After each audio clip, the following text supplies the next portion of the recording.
For 10 years, I lived what I thought was the perfect life.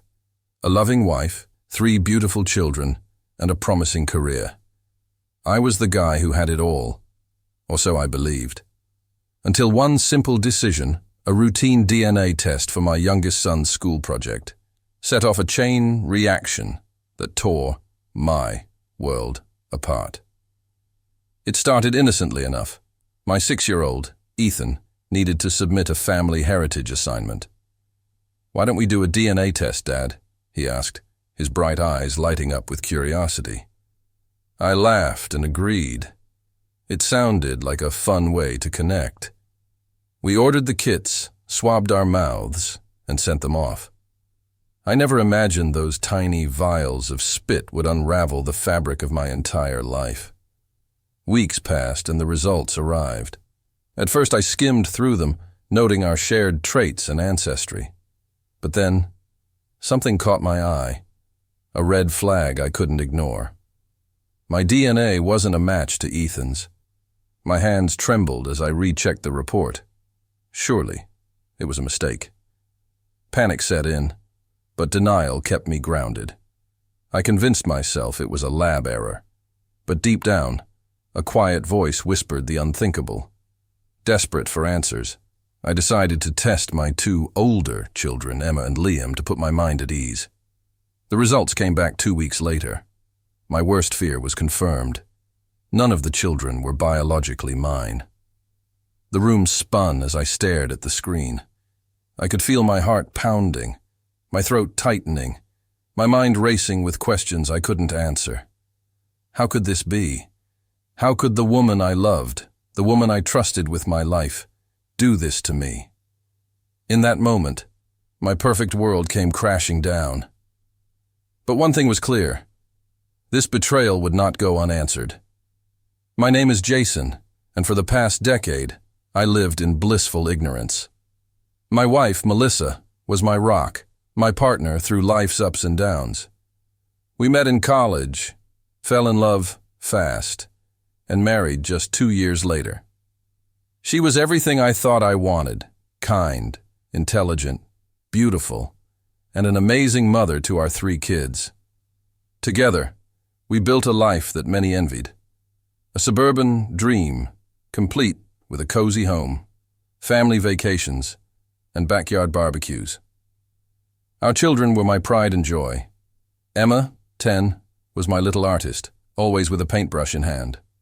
Liam, 8, was a budding soccer star, his boundless energy lighting up every field. And Ethan, my youngest, was a curious and clever little boy who adored science experiments and asking a million questions about how the world worked. I worked tirelessly as an architect to provide for them. Late nights, early mornings, endless projects, all worth it to see their smiling faces when I walked through the door.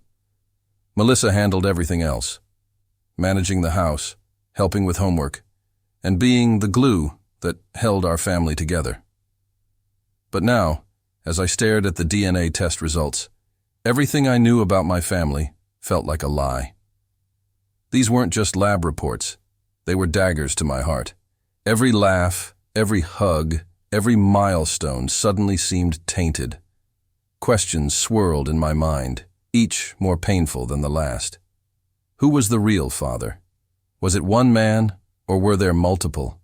Did Melissa ever love me, or was I just a convenient provider? And the kids? Oh God, the kids. What would this do to them? I couldn't bring myself to confront Melissa right away. Instead, I buried myself in work, trying to make sense of what I'd uncovered. I replayed every memory, every moment, searching for signs I might have missed. Was she ever distant? Had she ever slipped up? That week, I started noticing things I had ignored before. Her sudden late-night phone calls, the girls' trips she took more frequently in recent years, the way she avoided intimacy some nights. Little pieces of a puzzle I hadn't realized I was putting together began to click into place. One night, as I tucked Ethan into bed, he asked, "Daddy, are you okay? You look sad." My throat tightened, and I forced a smile. I'm fine, buddy. Just a lot on my mind. But in my heart, I knew I wasn't fine. I was a man on the edge, teetering between heartbreak and fury. It wasn't just my life at stake. It was my identity, my role as a father, my legacy. If I confronted Melissa and she confirmed my suspicions, what would happen to our family? Would the kids hate me for exposing the truth? Would I lose everything I'd worked so hard to protect? The stakes were higher than I ever imagined. But one thing was certain. I couldn't live in the shadow of her betrayal any longer. I needed answers, and I needed a plan. Would you like me to move on to suspicion and small clues, or make adjustments to this section? After the DNA results, every interaction with Melissa felt like a lie waiting to surface. The woman I once admired now seemed like a stranger in my home, moving through life with a mask I could no longer ignore. It wasn't paranoia anymore. It was clarity, and I was seeing things I'd once overlooked. The first clue was her phone. Melissa was never one to guard her devices, but lately, she kept her phone close, her fingers swiping quickly whenever a notification popped up. One evening, as she showered, I noticed her phone lighting up on the counter. The name Carly appeared, her best friend from work. But why was Carly texting her at 10:30 p.m.? I picked up the phone, but it was locked with a passcode. I didn't know. That was new. We'd never had secrets like this before. Then there were her girls' nights. Melissa had always valued her time with friends, but in the past few months, these outings had become more frequent and longer. She would come home late, smelling faintly of perfume that wasn't hers, and offering flimsy excuses like, "We lost track of time," or "Carly needed to vent about her husband." I started paying closer attention. One Saturday, she claimed she was heading to the gym, but when I drove past on my way to pick up groceries, her car wasn't there. Another time, I noticed a charge on our credit card statement for an upscale restaurant in the city on a night she said she was working late. The final straw came 2 weeks later when Melissa left her laptop open on the dining table. She was in the backyard with the kids, and curiosity got the better of me. I opened her email and scrolled through innocuous messages from her friends and colleagues. But then, buried in the sent folder, I found something that made my blood run cold. "Last night was amazing. I can't stop thinking about you. I'll find an excuse to see you again soon. Love. M. Dot." It wasn't addressed to Carly. It wasn't addressed to anyone I knew. My hands shook as I scrolled through the thread, finding more messages detailing secret meetups, intimate moments, and promises to be together. I didn't recognize the name of the recipient, Daniel. But now I had a name to go with my growing suspicions. That night, as Melissa laughed with the kids during dinner, my mind raced with a million questions. Who was Daniel? How long had this been going on? Did the kids know anything? Instead of confronting her immediately, I decided to dig deeper. If I was going to take action, I needed undeniable proof. I couldn't afford a messy confrontation without evidence, especially with the kids in the middle of it all. The next day, I hired a private investigator. It felt like a betrayal of my own morals, but what choice did I have?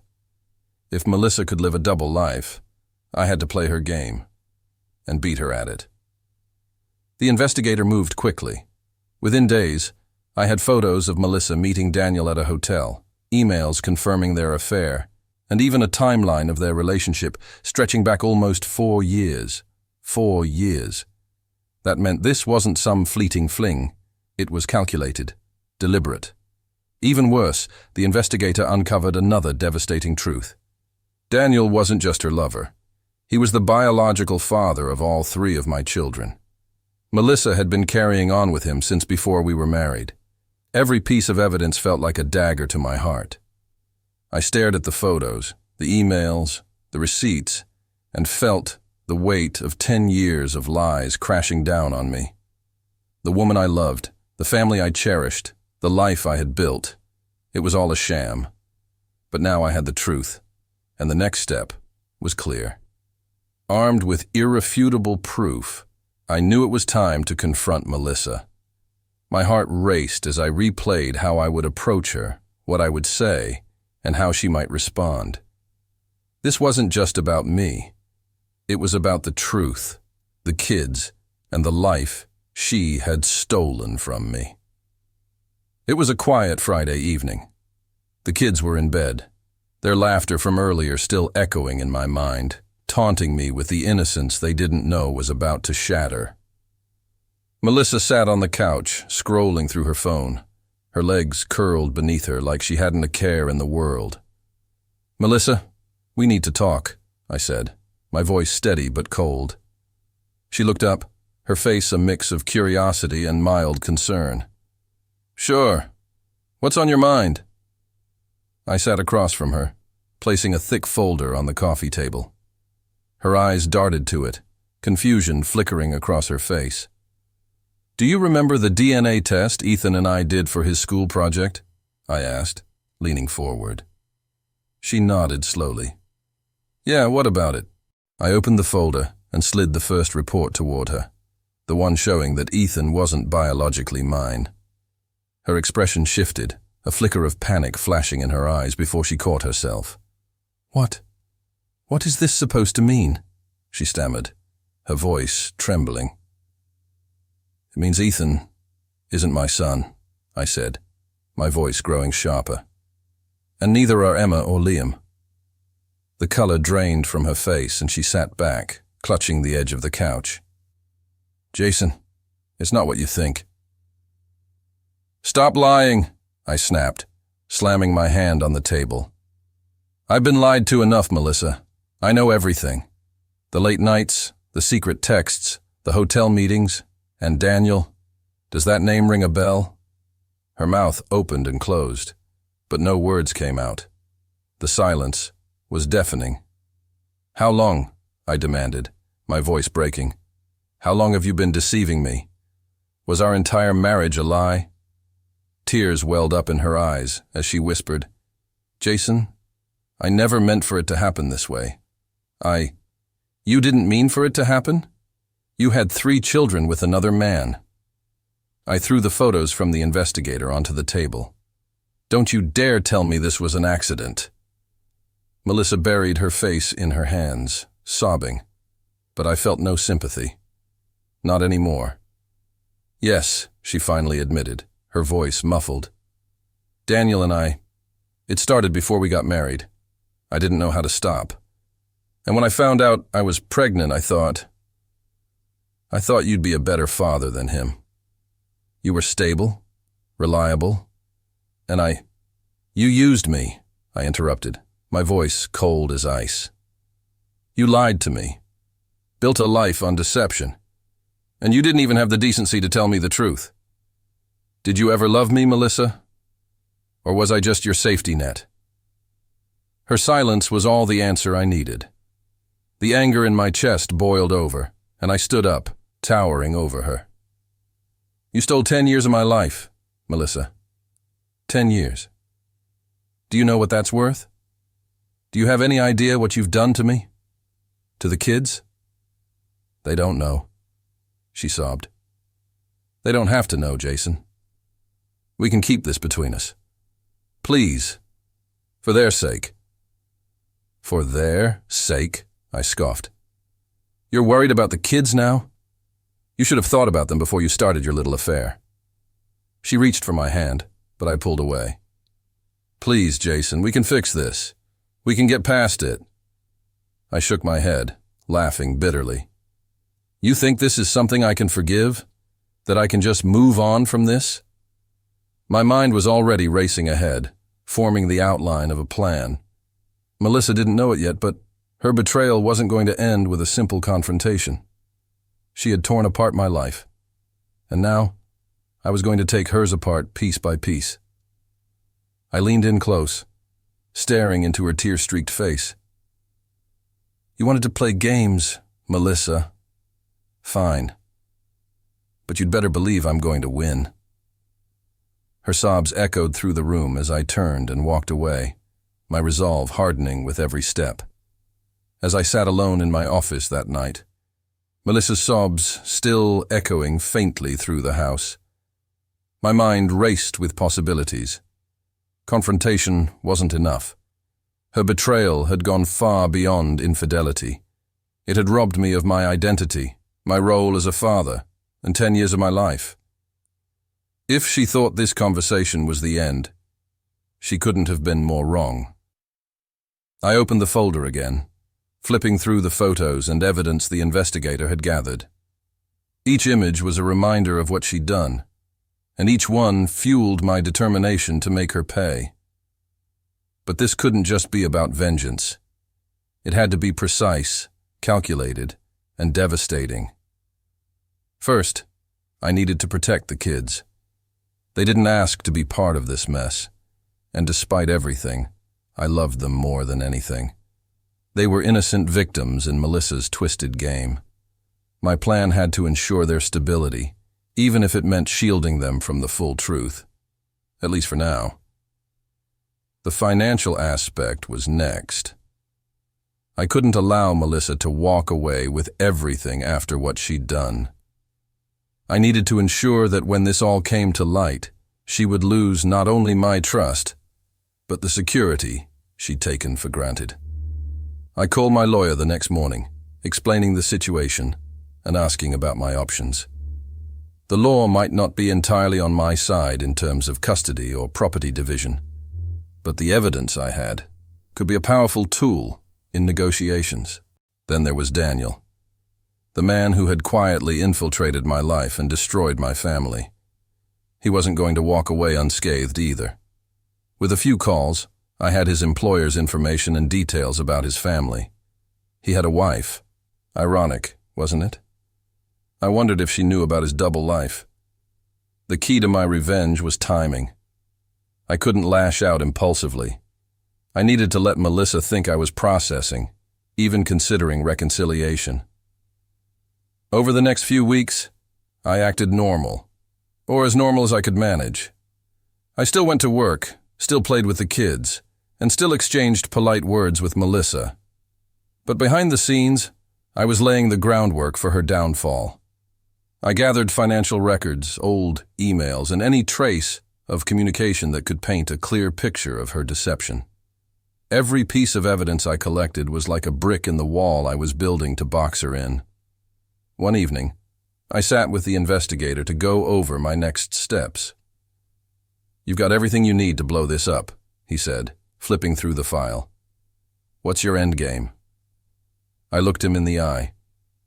"I want her to feel the same humiliation, betrayal, and loss that I felt. She thinks she's untouchable. I'm going to show her how wrong she is."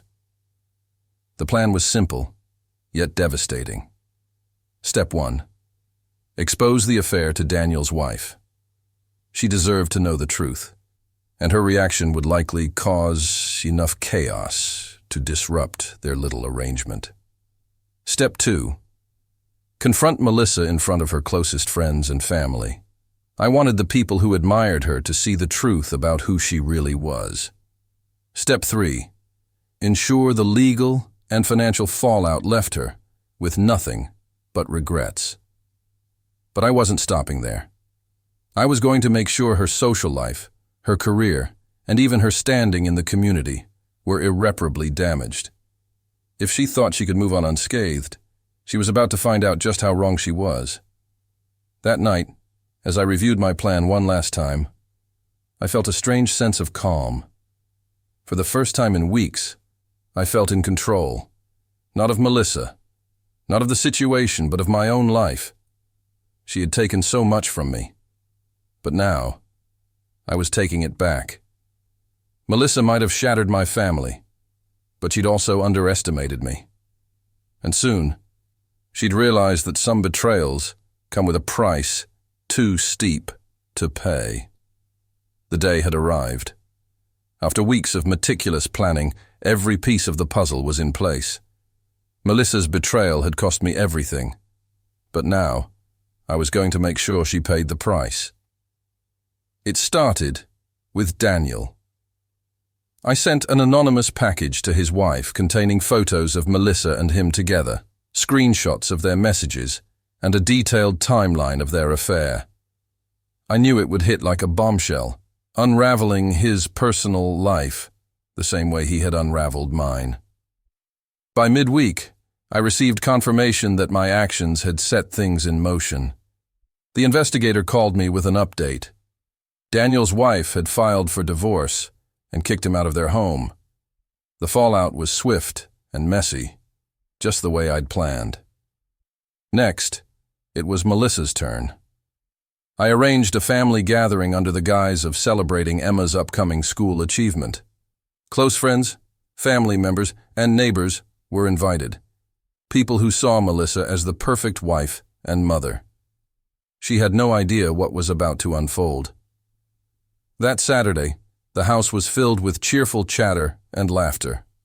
Melissa, dressed in her favorite floral dress, floated through the room, playing the gracious hostess.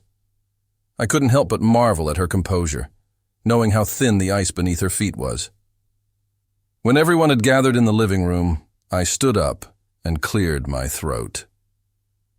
"Thank you all for coming today," I began, my voice steady. Melissa smiled at me from across the room, completely unaware of what was coming. "I wanted to take a moment to address something very personal," I continued, locking eyes with her. Her smile faltered.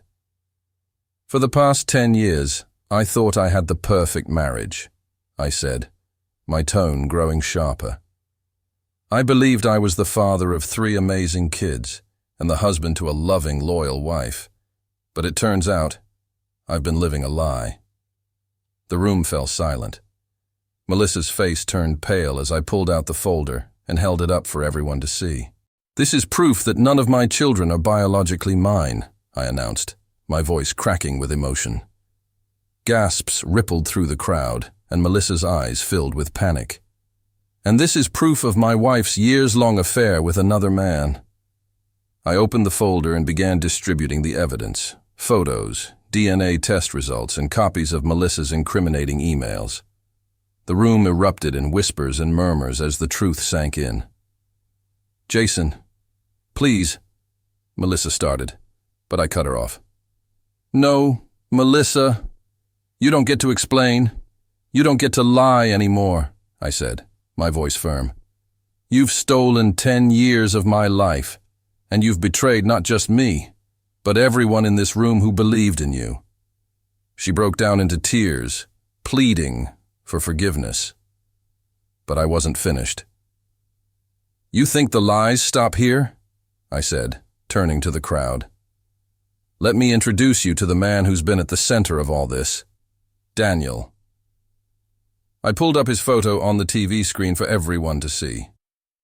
He's not only her lover, but the biological father of my children. Melissa sobbed harder as the room erupted into chaos. Family members expressed their shock and disappointment. Friends avoided her gaze, and neighbors whispered among themselves. The perfect image Melissa had cultivated for years was now in ruins. But I wasn't done yet. That Monday, I filed for divorce and submitted all the evidence I'd collected to my lawyer. The DNA results, the investigator's report, and even Melissa's own emails were more than enough to ensure I wouldn't owe her a dime in alimony.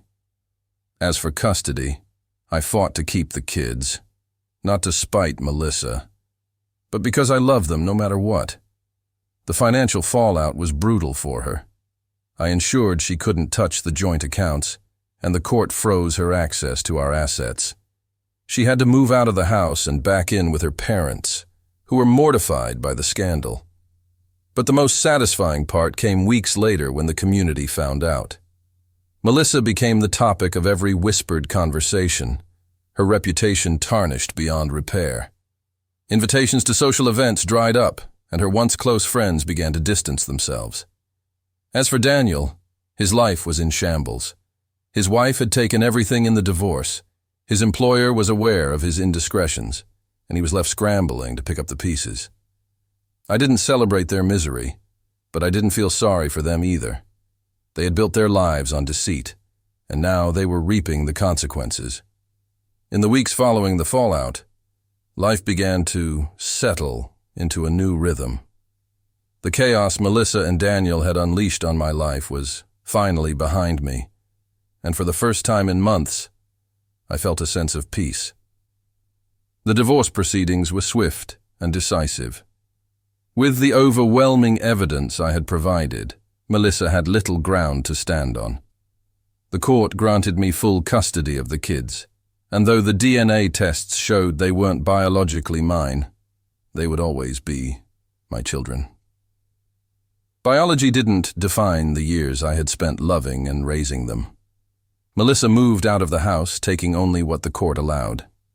She tried reaching out to the kids, but they wanted little to do with her. Emma, Liam, and Ethan were old enough to understand that something had gone terribly wrong, and while I spared them the sordid details, they knew their mother had broken our family apart. The hardest part was explaining the truth to them in a way they could understand. I told them, "No matter what happens, I will always be your dad. Nothing can change that. I love you more than anything, and I always will." The kids stayed by my side, and together we began to heal. As for Melissa, her life took a downward spiral. Her parents were supportive initially, but even they couldn't shield her from the judgment of the community. Friends stopped calling. Whispers followed her wherever she went, and her perfect image as a devoted wife and mother was shattered. Daniel didn't fare much better. His wife's divorce left him financially drained, and his reputation at work took a massive hit. The last I heard, he had moved to another city to escape the wreckage of his personal life. Despite everything, I didn't revel in their misery. My focus was on rebuilding the life they had tried to destroy. I poured myself into my work, finding solace in the creative projects that once felt like a burden. I also started therapy, not just for myself, but for the kids, ensuring we all had the tools to move forward. The support from friends and family was overwhelming. They rallied around me, reminding me that I wasn't alone in this journey. And while trust would take time to rebuild, I knew I was stronger for having faced the truth. One evening, as the kids and I sat on the couch watching a movie, Ethan snuggled up beside me and whispered, "You're the best dad ever." My heart swelled with gratitude. Melissa's betrayal had taken so much from me, but it hadn't taken the love I had for my children or my ability to rise above the pain.